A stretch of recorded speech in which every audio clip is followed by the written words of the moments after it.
Welcome to the exhibit for the Black Girlhood exhibit, and it's just an amazing experience, and I hope you all have enjoyed your time during Black Girl Freedom Week this week during Black History Month. And today I have with me Scheherazade, Tillet, and Zoraida, Lopez-Diago, and amazing curators of this exhibit. And I just wanted to ask you all questions about what inspired you to do it and how you got started. So maybe Scheherazade, I'll start with you. And you guys are both curators of this exhibit. Yeah. So what inspired you to curate Picturing Black Girlhood? Yeah, we're here in Newark. So actually I'm from New Jersey. And for the last 2 years, I've been able to have an art residency at Express Newark, and where I was able to focus on my photography as an artist on Black Girlhood, as well as dream the imaginable show of co-curating this Picturing Black Girlhood. And so part of what you're seeing is like a dream. Not only began, I wouldn't say it began 2 years ago, but it really began, I would say, the minute that in 2008, I share this history with folks, when I went into an exhibition, and it was on adolescent girls. Right. And it was the whole floor of the museum. And I didn't see, there's only like 2 images of Black girls. Wow. At the whole exhibition. And it was enormous, and it was all these like photographers, and they were calling that portraits of adolescents. And so I was, something deep, like, it's still the intensity of the trauma from that show, of not being able to be seen. Right, or exactly. what images I did see were like these stereotype images of Black girls, really resonated for me. And so it changed my whole practice. Like, actually, I must say, I then began to as a photographer, think about teaching and mentoring photography. So as I photograph like Black girls, to like have them photograph themselves. It just kind of changed everything. And so to give you like the real history, so in 2016, when we went on this journey together, began doing this journey together, we got the opportunity to kind of create this space for this show. The first Picturing Black Girlhood was in collaborations at Columbia University with a Black Girl Freedom movement. And Cedra was part of that, so it was like great to kind of be back together.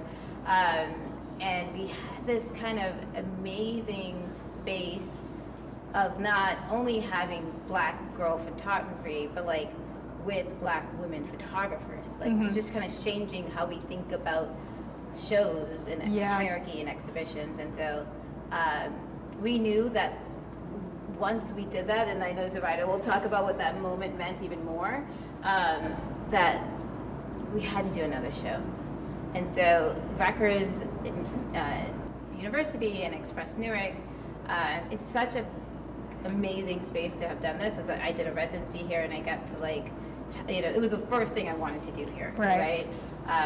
Tillet is the director of Express Newark, and this place is all about social justice. And so it's just a show of our dreams. And, When we had our first show, there are a few things that I think made that show so different. One is we took over a storefront. So the space was a storefront in Harlem, and we had someone redo the floors, do track lighting. It was just an empty kind of blank canvas storefront. And that made it really accessible to anyone who was walking by. And so we were able to engage with people that were at the Black Girl Movement Conference and people who just lived in the neighborhood. And that show was also about public space. So how are Black girls viewed and what's their relationship to public space? So that opening, for me, the opening really kind of flipped the switch in a way. The opening was for Black girls. There was a Black girl DJ, we had ice cream trucks, we had a hot dog truck, we had double Dutch girls. And when you went into that space, you knew if you weren't a Black girl, that space, it was nice that you could be there, but it was for them. It was for them. And that was so rare and so amazing to see. a true intervention in the art world. Really, Yeah. a real intervention. And from that time till now, Scheherazade and I text each other photos, we Instagram each other photos, we email each other, and we've been kind of cooking this for a while, and it really is a dream to be able to co-curate with, we call each other, we're the silver gelatin sisters. To co-curate this together, 50,000 square feet dedicated to Black girls. It's really such a rare opportunity, and an international show too. Very rare. And that's really beautiful to hear about. And, around May of last year, when I first met Miss Deidre through the Goldman Sachs event, it was just like 20, 40 of some girls from across the United States just talking about our experiences of being business owners and being Black girls. And then one of the main things that we hit on is like, there's not enough representation. So that really made me think of that when you talked about how you went to that exhibit and there were only 2 photos of Black women. And I was like, that's where we are lacking. And, we want to, share our stories and things like that. I really think it should come from the root. And, I think that event that you spoke about where we were surrounded by Black girls, double Dutch girls and things like that, being in our culture makes us more comfortable in that way as well. So I'm happy that they were able to have that environment around them. And I think that is a really beautiful experience. Yeah, I think Express Newark under Salamisha, and when we were at Columbia, the Institute for Research in African American Studies, and Farrah Griffins. Really, these were 2 institutions that really cared for and understood the importance of Black girls, and the show wouldn't work without that support and that structure. Right. And so I think we've been just incredibly lucky to have those opportunities. Right. And Zoraida, since I already have you, what do you think it means to celebrate, the range of diversity of like Black girlhood through the arts? I think it is beyond needed and beyond time that that Black girls are seen and are not only. I think this puts. It's in 2 ways. This puts Black girls in the canon of the history of photography, and at the same time, I think in many ways we're rejecting the canon in how we curated this show. So it has multiple functions within the art world, and I think a lot of the artists in the show, Nydia Bloss, for example, she just photographs Black women and girls. She understands her purpose, understands her craft, and really kind of sticks to her mission. And I think it was very important for both of us when we think about this project and we think about the audience. It's Black girls, without a doubt. Yeah.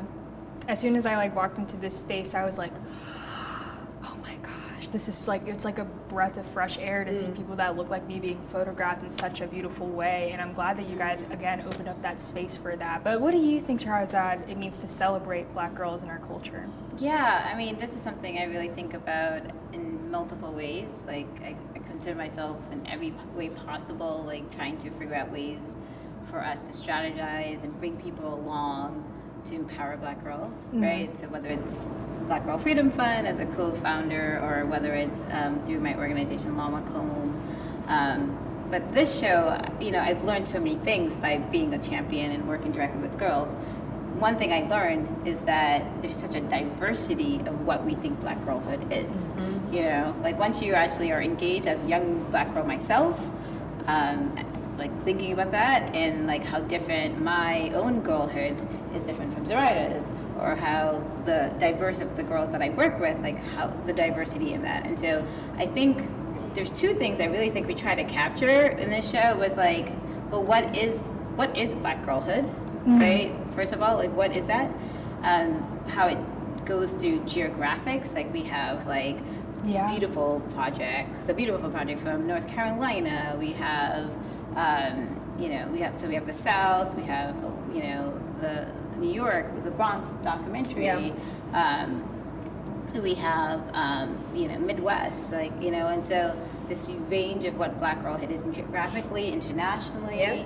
But also, yeah, it's just really like, I think we have never been able to really tell our full stories. Yeah. You know, and so what happens when it is by us on our own terms, and this relationship to like Black women and girls.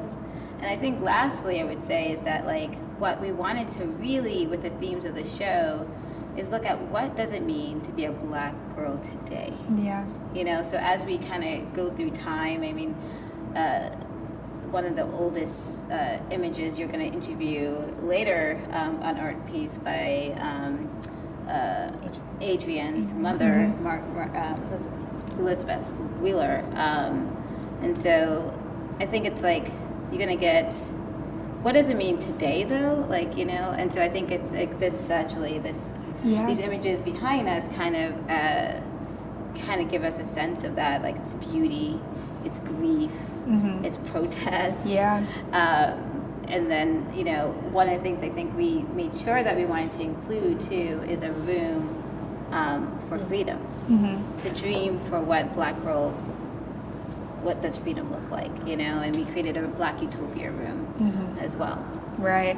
And again, that is something that's really inspirational that comes and ties picturing Black girlhood together. And you asked the question, like, what does Black girlhood mean? And I think it can be put in just so many words. Yeah. And my perspective, when I think of like Black girls in our culture, personally for me, like I just think of our hair, you know, and how like growing up, like if your mom like took the hot comb, you know, she pressed it against your curls, you know, to have the straight hair look. And then like I recently, you know, started embracing my own natural curly hair. And so I think this story goes along that, and like geographically, like how is Black girlhood different from someone who lives in Bronx, New York, than like Louisiana, you know, and just those different styles like that. And when I interview the artists later, maybe I'll get inside of them to what does it mean to them, and again, all the different interpretations that come with that.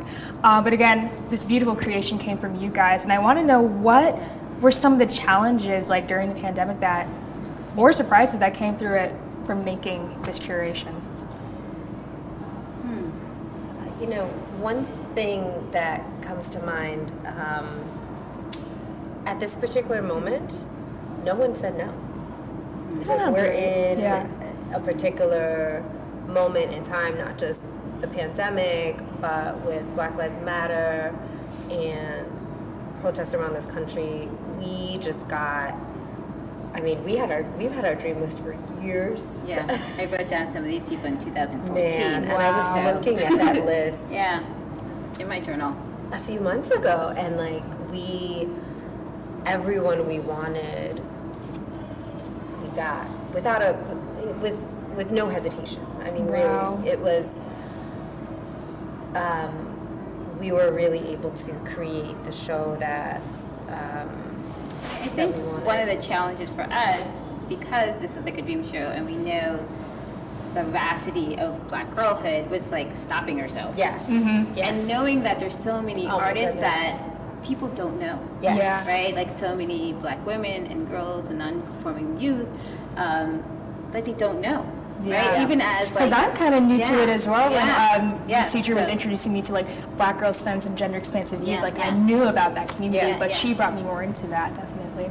Yeah, and so I think we felt like the responsibility of doing this right. That's probably another challenge. Yeah. Like, that this show, we getting the dream list of people who walk the path as artists, like Doris Derby and Jean Ash, and like who walk this path, like Kerry Weems. Like we've been studying and dreaming of and admire their work, and then we have like our own list of people that are like our dear friends. Yeah. And then these girls, right? Like, so we felt the enormous weight of what I think as curators, co-curators, we kept on feeling the enormous weight of what we held, and also that this hasn't been done like this before, and so we had to take risks, right, and break. So we know the rules, and I would say we broke the rules, right? We know our rules, and we broke those rules. Challenges, I think, about like what it's the space. It's a huge space to curate, 50,000. you know, and we wanted to make sure that not only just like filling it up, but like you feel that it's endless. You know, I think too, like to do justice for each floor as you keep on walking, and you know, and so I think those are the challenges. I say during COVID, I mean, bless the Pub and staff and Express Newark. We did lots of virtual meetings, late night meetings, Zoom. I've moved practically to Newark, New Jersey. I live in Chicago, so I kind of been here ever since December. Wow. And it's back and forth. And but bless them for curating this at the height of a second wave of a pandemic. Yeah. I think led itself to some challenges, taking risk to make this show as perfect as it was possible. And so just grateful for all the people, all the who've been involved in making this what it is. Yeah. I'm really glad that it's been able to come together, and, you know, that no one said no. I think that is one of the biggest things about it, you know, that no one denied it and everyone saw that it should be seen through. And I'm glad that it exists because I get to experience it as well, as long as everyone that will be joining us today. But I also would like to know if you could give any advice to anyone who is trying to become a curator or open up their own space, maybe that does go into Black Girlhood or that something else that they want to create. What advice would you give to them? Ready?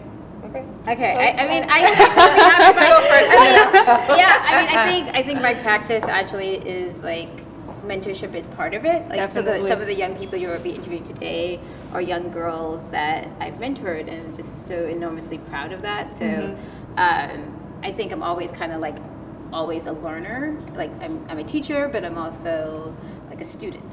So like listening to the young people, like whoever your collaborators are, or like really see them and make sure that they're like involved in the process. I guess I would say, because like this show, like I said, it has not happened, so just continue to dream. Yeah. Right? And if there isn't that space, or in this case a show that a space to hold the support, you could build it. Right? So in both cases, I think like I kind of through my residency, I kind of build this opportunity for this to happen.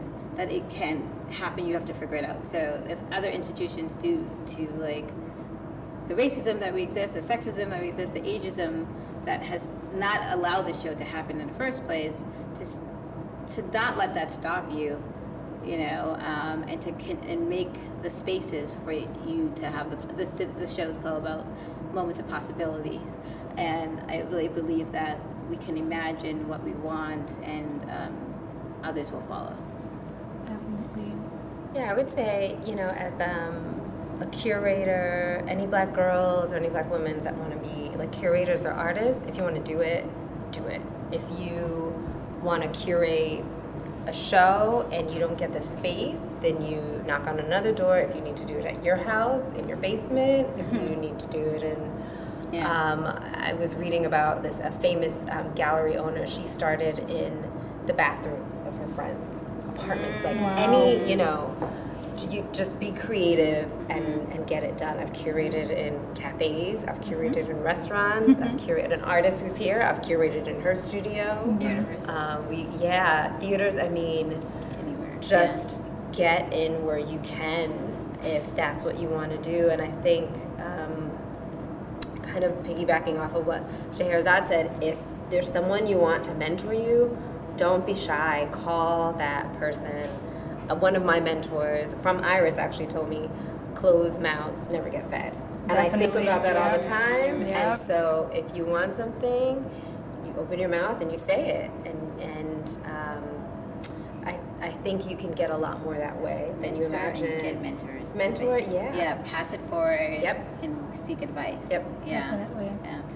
So those would be mine. Good. Yeah. Well, thank you both This so is much. good. Thank This is you. so good. This was a very eye-opening experience, and learning we love about this. where the inspiration came from, I think, is amazing. And I can't wait to interview the artists that were mentored by you both, and how they were able to by Scheherazade, and how they were able to explore this. Student. And, you know, picturing Black girlhood, I think, is something that a lot of people need to see. And oh, why don't you share with us before I let you go how long this exhibit is going to be going on for anyone that would like to come see it? Oh, this is just great news to have for a show because this was the opening week for Pitching Black Girlhood, and it's going to be expanded into early August. Wow. So we get to have lots of different folks. I say please make that voyage to Newark, New Jersey. It's a very special place, not only because I'm from New Jersey, but this is like you don't want to miss this show. You really do not want to miss a show. Right. So I just encourage you all to come and visit it. I'm definitely coming back and bringing some of my girlfriends for a trip to come see this right. beautiful spot. But thank you both, Scheherazade Thank and you so Zoraida, much. for joining Thank me. you. Thank you to everyone that are joining us right now, and we'll be right back after this. All right, everybody. So good. Wow. So good. Oh my God.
Welcome back, everyone. Before I get into those interviews with the artists, I wanted to introduce you all to Dr. Monique Morris, who is the president and CEO of Grant Makers for Black Girls and the co-founder of Black Girl Freedom Fund.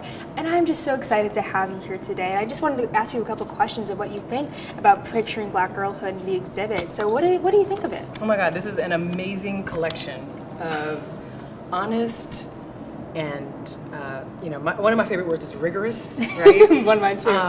Depictions of Black girls. And it's joyful, it's thoughtful, it's interrogating a lot about what it is to live in a Black girl body and to be in different spaces in that body. Yeah. So I think it's brilliant. I love every bit of it. I do as well, and like you said, it really embodies like who we are as Black women. We get to see different aspects of like where people grow up, where people are from, and how I was talking about with Scheherazade and Zoraida is like different perspectives and things like that, and how I really connect my Black girlhood to like my hair and different things like that.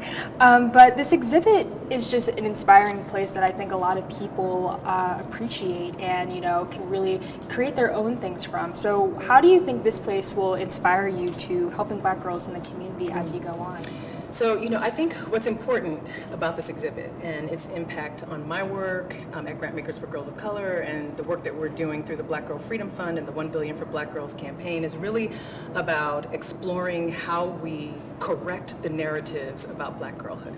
Right. And I think the audacity to take over floors to present Black girlhood in its authenticity is a way for us to share our view of ourselves and a reclamation of self in a way that I hope will be transformative. I think a lot of this work is about narrative shift. A lot of this work is about building community, and it's sometimes hard for Black girls to locate themselves in the broader conversation about where we're headed, as in racial justice conversations or just in joyful spaces or even in community, like pictures of girls doing their homework next to their mothers. Yeah, and there are all these ways in which we see articulations of Black girlhood that I think absolutely amplify the core body of work that we are trying to resource and support in our work. And so I'm excited by it. I definitely agree, and because I feel like there's a lot of stereotype around that, and it's just like, oh, like Black girls they only like this kind of music, they only want to be around these kind of people, and that's totally not true, because once we are presented in that way, it cuts people off from seeing us from our full potential. Exactly. And I think that exhibits like this show us like, all of this is from Black women. All the people watching today can know that this is something that they can do as a career, and knowing that this is where they belong as well, and just opening doors for them. That's right. But thank you so much for joining us today, Dr. Monique Morris, for just giving your insight on what this exhibit means and how it inspires other Black girls. So thank you so much. So happy to be here. Thank you. I'm glad you're here. Thank you.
Before we go on, I want to introduce you to Danielle Nolan, who is one of the photographers and artists who is here depicting her image of, you know, what it means to be picturing Black girlhood and things like that. So, firstly, I want to get your thoughts on like what you think the exhibit is and like how it makes you feel as yourself being a Black woman. Mm-hmm. This exhibit is amazing, for lack of a better word, and I'm just really honored to have my art a part of this intergenerational space.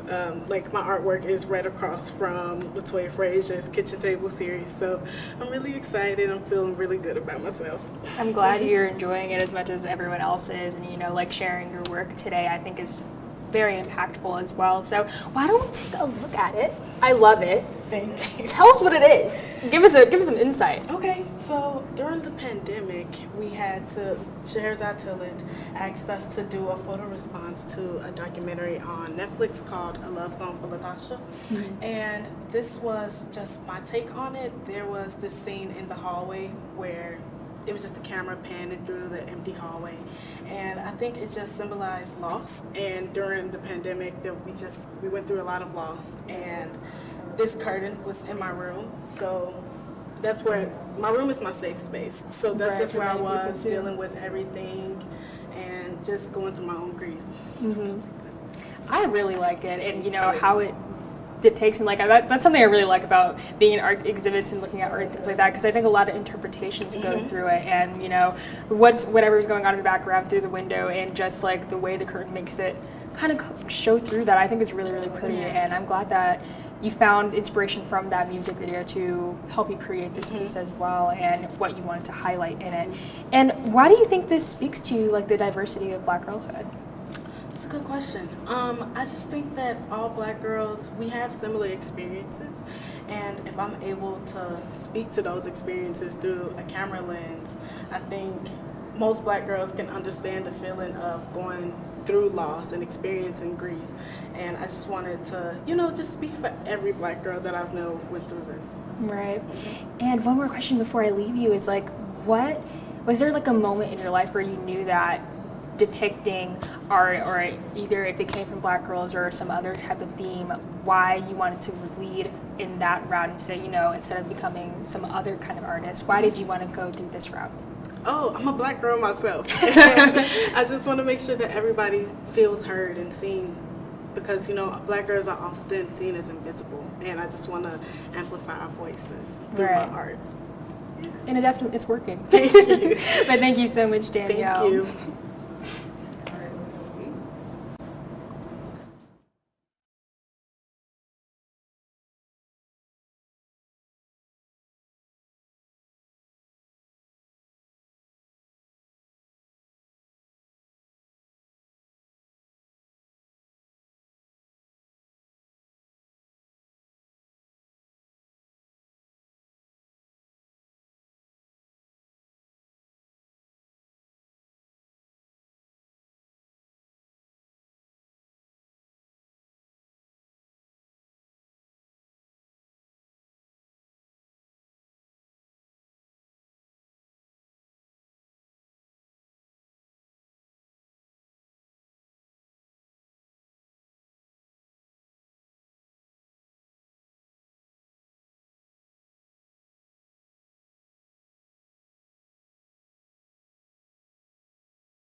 Welcome back, everyone. I am now here with Azaria Baker, who created this lovely number right here, and I'm already captivated by it. So why don't you share with us, like, the name of the piece, you know, what you wanted to accomplish in it, and what you really wanted to highlight with it?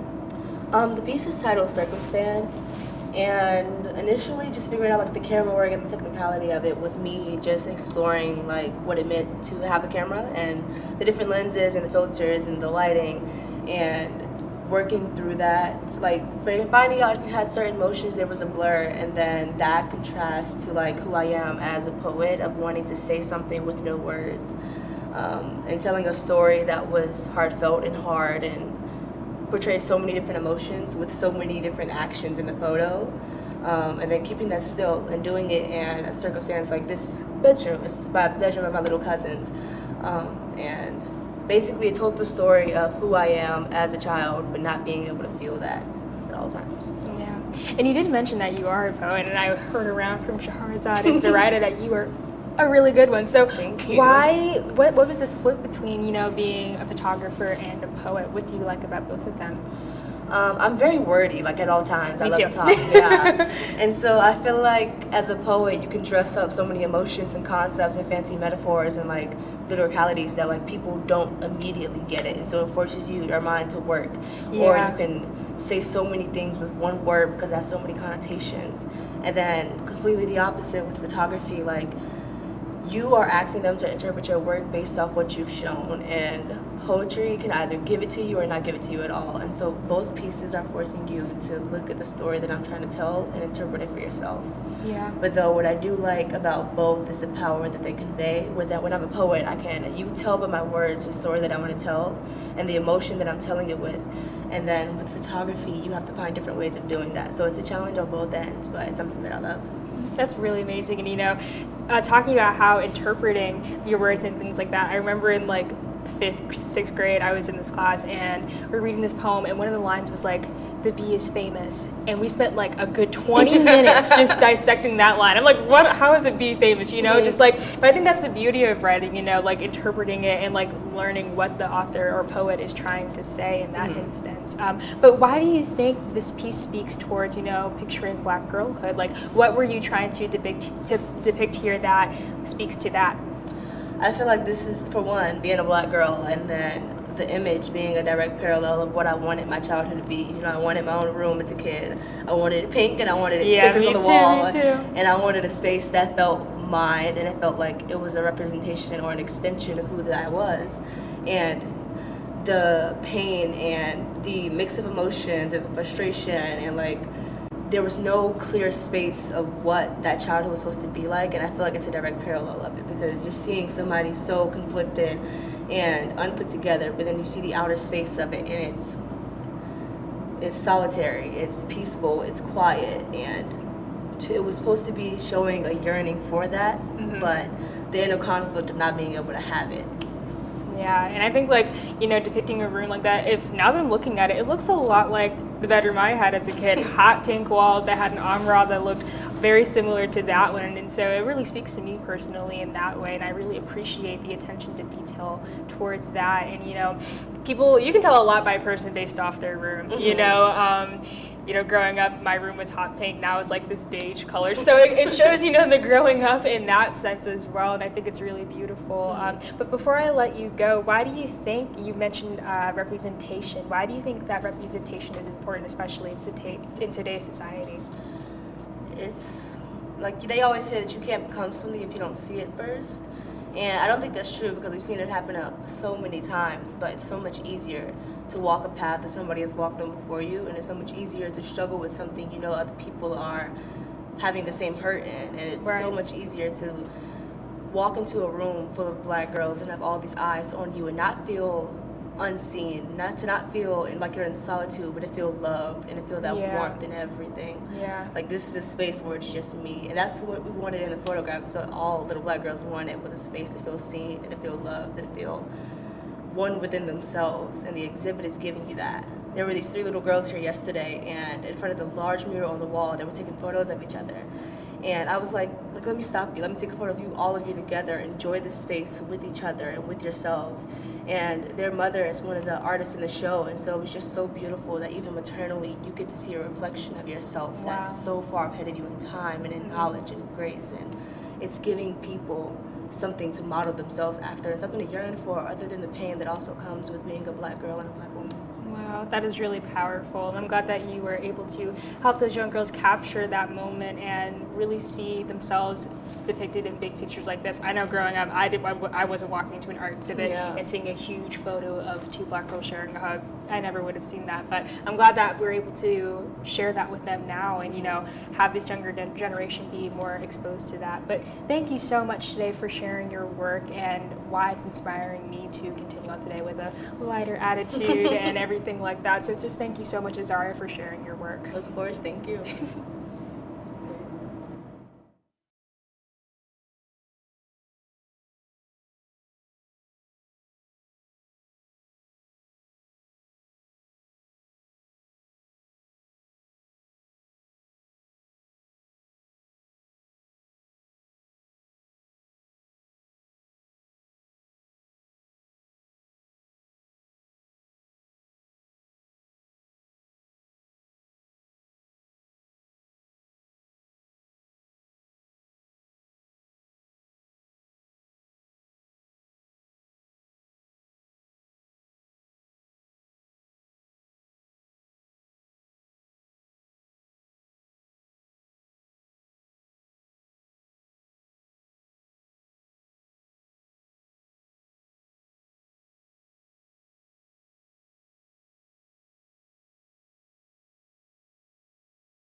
Hello everyone. Right now I'm here with Adrienne Wheeler, who is an artist herself, and her mom's 8th grade graduation dress is also depicted on this huge wall of just like generational, you know, Black women in our community and things like that. And I think it is such a beautiful exhibit to present something like that in. But as an artist, I firstly want to ask you, you know, what this exhibit means to you, and why do you think it's important for young girls like myself to be experiencing something like this? Well, I think it's so important that this, for me, that this is a photography exhibit, because working as a young photographer in the city of Newark, say like 40 years ago, the only mentors I had were men. There were no other women. I'm sure I know there were other women photographers, but here, there were no other, you know, women photographers who were peers, who I could collaborate with, learn from, work with. As a young person, even the mentors in my family who were photographers were men. My dad was a photographer, 2 of his brothers were photographers. So all of my images of my girlhood were taken by men. There were no images of me that were taken by other girls in the neighborhood. I think I was probably the only girl in the neighborhood that actually had a camera. Wow. And I've had a camera since I was maybe 8 or 9, and then my first 35 millimeter, I was about 14. Wow. Yeah, so it's just so important that there are young Black girls that are photographing, documenting their own stories, documenting the stories of their friends, of their peers, that they are being mentored by other women who are photographers. I mean, this is just amazing. It's historical. It's historical for this space. It's historical. It's an historical exhibition for the city of Newark. It is for me personally that I'm actually in an exhibition that my mother is in, who is not an artist. I mean, she is the maker of that dress, but she's otherwise not an artist. So that's an amazing thing. And we will get into that and like how the story behind that dress is, but I think that it is really special that you want us to be documenting our lives and like wanting us to be a part of this kind of, you know, dream of being able to see ourselves out, you know, being represented well. And, you know, something that I really stand by is, you know, like living in the moment. You know how people say like take a picture, it'll last longer. Like I stand by that, because, you know, there's nothing better than, you know, looking back at a picture, like especially candid ones where like you're laughing with a friend and then you're like, oh, like those were the times, you know, and like being able to reflect on those moments. And I also have one of my best friends, she records like almost every time we hang out, or if she does something fun, and she creates little videos out of them. And so like as time goes on, I get to go back and watch them, and it's like, it's really nice to see how we can, you know, picture our own childhood and like just look back at how beautiful it was and things like that. Yeah, and fortunately, the technology Definitely keeps up with, you know, the moment. Yeah. You're working with technologies that are just 1, 2, 3, 1, 2, 3, 1, 2, 3. So you can capture like all of those segments literally in seconds. Right? I didn't have that luxury, but we did okay. Yeah, obviously, look where we are today. I want to know what the story behind your mom's 8th grade graduation dress is. I know it's over there for our perspective, but I know it's being depicted for you guys live right now. But what's the story behind that dress? Okay, so my using the dress or the dress itself? Let's go with the dress itself. Okay, so the dress itself, it was made in 1942. My mother made it in 1942. That was the year of her elementary school graduation from Morton Street Elementary School here in Newark. And it's also part of a migration story, because my mom and my grandmother migrated north from Georgia in 1938. So that dress represents my mom's first graduation, first of many, because then she went on to graduate from Malcolm X Shabazz, which at that time was Southside High School, and she's a Rutgers undergrad alum, and then went on to get a master's degree from Montclair State. So, you know, it's important.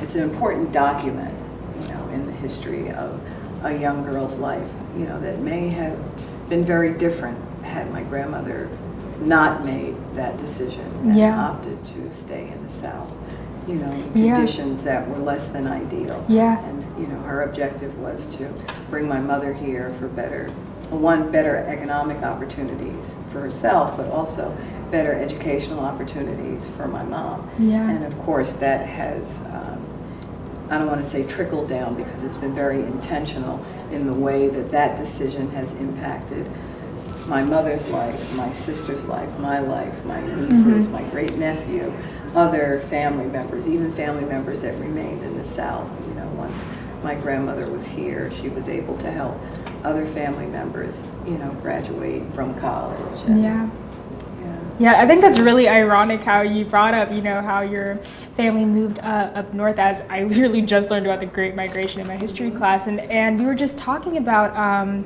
you know, we were listening to this TED Talk, and this woman, she was just going into detail about what that means for us and how, like, we wouldn't even know who Diana Ross is, and, you know, highlighting Tracy Ellis Ross, who was just with us this week as well, and like her story, if her family had not migrated, and, you know, like people like Michael Jackson and, you know, Michelle Obama in their stories, and, you know, how we wouldn't know your mom's story if they didn't come up here and, you know, share what it means to be Black, and, you know, just growing up in that community. I think there's something that is really highlighted, and I think it's funny how I just learned about that. But leading into the other part of that question, like, what was your use of the dress, and why do you think it was brought into this exhibition? Well, the first time I used that dress, and we're speaking about the Great Migration, there was in the city of Newark in the 90s, there was a Kruger Scott African American oral history project. So it was a series of peer interviews. They were interviewing people who had migrated from the South, but specifically to Newark during the first and second waves of the Great Migration. So I was the artist in residence with Nick Klein, who's in Shine Portrait Studio. But that was not affiliated with Shine. That was his spring book arts class here at Rutgers University. So that was my first time as an artist in residence, actually anywhere, but it was my first time as an artist in residence with Nick Klein with that project. And going through the list of interviews, I saw other family members that had been interviewed. I didn't know they had been interviewed. I saw neighbors who had been interviewed.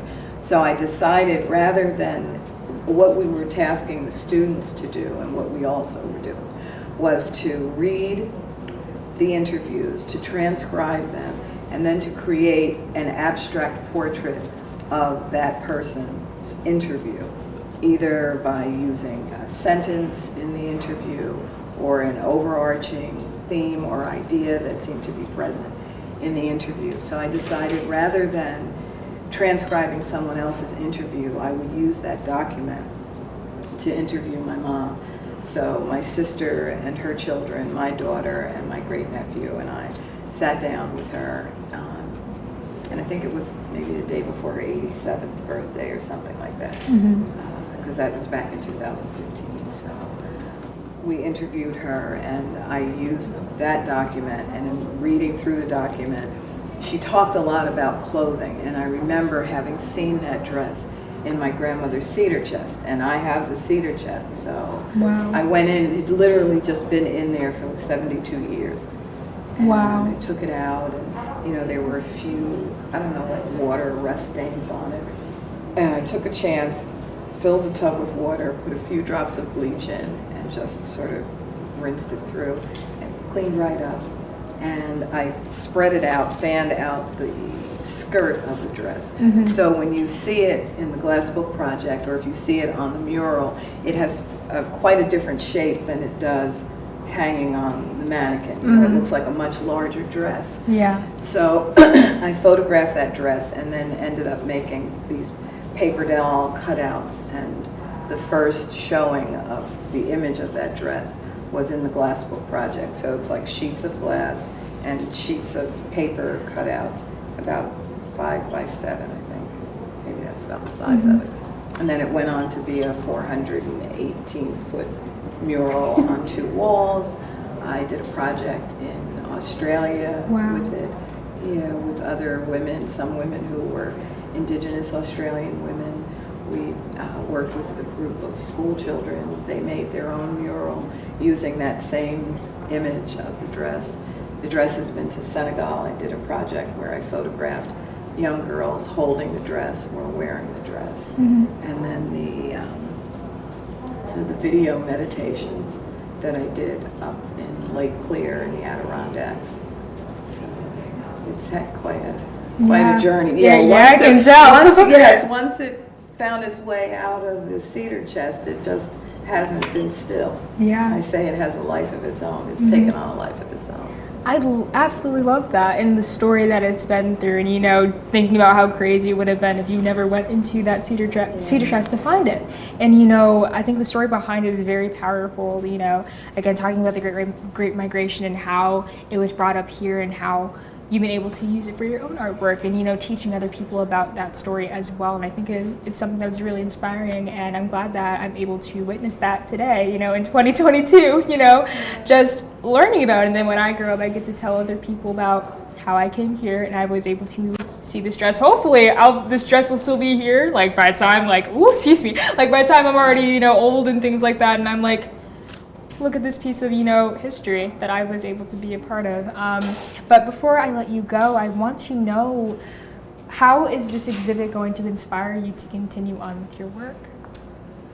Well, I wish, honestly, I have one more thing I'd like to do with the dress, and I would really like to make a sculpture with it. I would love to see a series of cutouts in metal. And then I think that will sort of end my exploration of that particular dress. Is that when they asked me to do the mural, that's what I wanted to do. I wanted to do a sculptural mural. But because of the age of the wall and the shape of the wall, my mural is on the oldest part of, it's on McCarter Highway, Route 21 here in Newark, and it's on the retaining wall for the railroad tracks, which is another, I think, important part of my mother's story in that dress, because that dress sits right, it's so poetic, it sits right under the tracks that she and my grandmother came into Newark when they arrived on the train. They rode right over that wall. But at any rate, I know, I digress. It's all good. Yeah, but I couldn't do a sculptural mural because you couldn't drill into the wall. So that's probably the only other thing I'd like to do with that dress, is to do a sculpture. But in terms of my practice in a more general sense, the video work, I'd like to do more of the video work, because that has not been a part of my practice. It's a more recent part of my practice. Branching out. Yes, branching out. Well, thank you so much, Thank Adrienne, you. You're for wonderful. joining me. This has been an amazing experience for me to learn more about where that dress derived from and why it matters to us today, and how I was able to make connections to my own life and things like that. I think it's a very beautiful story. So thank you so much for joining me. Thank you. It's been my pleasure. And you really are absolutely wonderful. Thank you. Thank you. Thank you all.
Welcome back, everyone. For my last artist of today, I have Angelina Coker, and we're just going through, this amazing exhibition about picturing Black girlhood and why it's important to depict our stories in this light. And we have your piece behind us right here. And I love it. Thank you. So tell us what it's about and what you wanted to highlight most in it. So I'm currently 19, and this piece was about like capturing me on the cusp of girlhood and womanhood and figuring out who I am and not wanting to let go of all my stuffed animals and all the playthings that I used to play with and the things that I used to enjoy in my girlhood. So this is kind of me on the cusp and like encompassing everything that I'm feeling right now. As before, I lose teen in my name and enter like 20s. So yeah, that's what this image is about, and like just trying to capture everything that I was. This is my bedroom that I've kind of grown up in for the last few years, and so like, I'm in college now and still go home a lot, and like it looks exactly the same, but as I'm growing, I'm like, am I outgrowing these things or are they growing with me? So that's kind of what this piece is about. Yeah, and I love that, like growing into who we are as like becoming young adults. I know I'm still 17 and I hope to be so for way longer than I'm supposed to, but I think that is something that I think is highlighted well in this, in growing up. I see iCarly, which I loved watching growing up, and all the stuffed animals and everything. I think it's really cute how you wanted to depict that, and like, should we take these things with us, or should we, grow up and be with the rest of society? The rest of the world. Yeah, but I'm glad that you're still highlighting, your Black girlhood in these pictures and things like that. And why do you think it is important for Black girls to be represented in this light? Because they're not, like, they're never seen, like, ever, and so this moment is so important. Just looking at these Black girls over here, and like all these Black girls that are kind of being on these walls, and we never hold them up on a pedestal. And their girlhood is so important. Their girlhood is the creativity, the imagination, like the everything. And I think about, like, I love being a girl. I loved playing with Barbies and being who I was as, someone who was younger. Right, and I think the diversity speaks a lot into that as well. And so how are you bringing your diversity from your childhood, in your everyday life, in your photography and other pieces of artwork? I like to say that I never had any phases. They just like slowly integrated as like part of my personality. So I think that like it just always carries with me, and it carries in my energy and in my style and everything else I do. And one more question before you leave us today. Was there like a pivotal moment in your life that led you in this direction into depicting art in this way? It was meeting Scheherazade. It was doing the Girlfriends Leadership Program and seeing other Black women do photography and seeing other Black girls learn photography, and I think that's the best gift we can give them all, is to learn and to do art. Definitely. But thank you so much, Angelina, for joining me. This is a beautiful piece of work, and I'm glad it was depicted here in this amazing exhibition. But thank you all so much for joining us for Black Girl Freedom Week. It was a wonderful experience, and my helping from Cedar Sebastian, I think, has really brought this out to me, and I'm glad that I was able to join you all. Again, my name is Sydnie Monet, and if you have the opportunity, please, if you're in the Newark area, come to this Newark gallery and just look at this Picturing Black Girl exhibition that will be here until early August, so please again join us. And this is the conclusion of Black Girl Freedom Week. Bye everyone.